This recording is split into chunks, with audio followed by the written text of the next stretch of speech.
bon paquet d'entre vous est allé le voir. Aujourd'hui, on se retrouve pour une nouvelle vidéo sur ma chaîne, les 10 clins d'œil présents dans le nouveau film d'ici, Aquaman. Donc si le concept des 10 clins d'œil te plaît toujours, n'hésite pas à mettre un petit pouce en l'air et à t'abonner si c'est pas déjà fait. Bref, sur ce, c'est parti.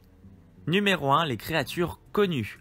En effet, durant tout le film, on peut voir que certains personnages chevauchent différentes créatures, à savoir en premier lieu une sorte d'hippocampe géant, ou on peut appeler ça d'une manière plus classe en employant le terme de cheval de mer, référence ici à Storm, l'un des principaux compagnons de voyage d'Aquaman dans les comics. Et en deuxième, l'espèce de boss final du film qu'Aquaman doit affronter pour obtenir le légendaire trident, inspiré ici de la créature nommée Topo, toujours dans les comics. Numéro 2, un acteur récurrent.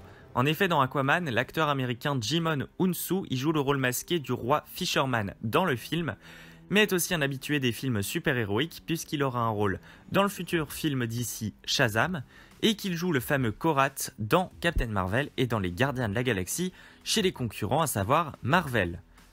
Numéro 3, la super référence.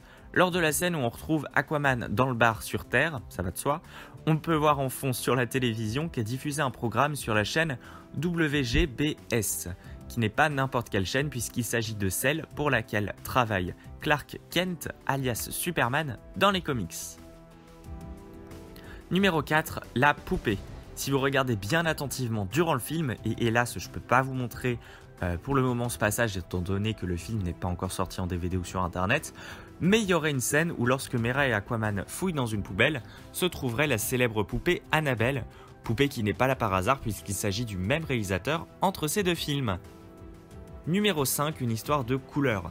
Dans le film, le frère d'Aquaman, Orm, et qui se voudra être son rival, a ses cheveux d'une couleur blonde, ici dans le but de coller un maximum au personnage d'Aquaman provenant des comics. Aquaman, quant à lui, a les cheveux plutôt bruns et longs. C'est une sorte de volonté du réalisateur en fait de mettre le méchant, le rival, à la place du gentil et vice versa pour qu'ensuite les rôles s'inversent.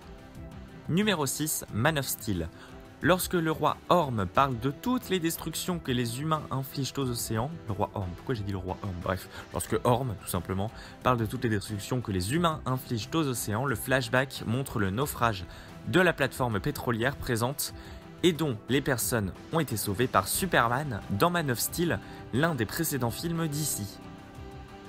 Numéro 7, la Mother Box.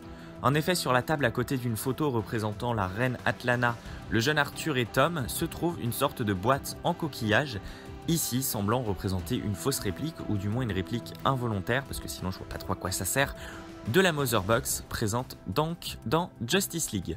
Numéro 8, la reine Atlana. Vers la fin du film, il se trouve que Mera et Aquaman se retrouvent transportés dans une sorte de dimension parallèle au centre de la Terre et y retrouvent sa mère, la reine Atlana. Ce n'est pas n'importe quel lieu puisqu'il se trouve en réalité que c'est Dinosaur Island, une dimension souvent utilisée dans les comics où le personnage par exemple de Batman s'est déjà rendu. Numéro 9, la référence. Le programme diffusé à la télévision lors de la jeunesse d'Arthur sur Terre aux côtés de son père Tom et de la reine Atlana diffuse le programme Stingray. Il ne s'agit pas là de n'importe quel programme puisque en fait ce nom se veut être une référence à un personnage super-héroïque, certes le personnage provient de Marvel, il s'appelle Manta en version française mais bien Stingray en version originale et est comme par hasard un personnage ayant un fort lien avec la vie sous-marine. Et enfin, numéro 10, Green Lantern. Alors sûrement avez-vous trouvé la scène post-générique un peu faible, mais un détail plutôt cool s'y trouvait, puisque sur le papier peint derrière le personnage de Black Manta, y est montré la ville où vit Green Lantern, à savoir la ville fictive de Coast City. Donc voilà, j'espère que ces petits clins d'œil sur le film Aquaman en référence aux comics, ou même à certains personnages vous aura plu. Donc je vous dis à très bientôt, et nous on se retrouve prochainement pour une nouvelle vidéo. Salut tout le monde!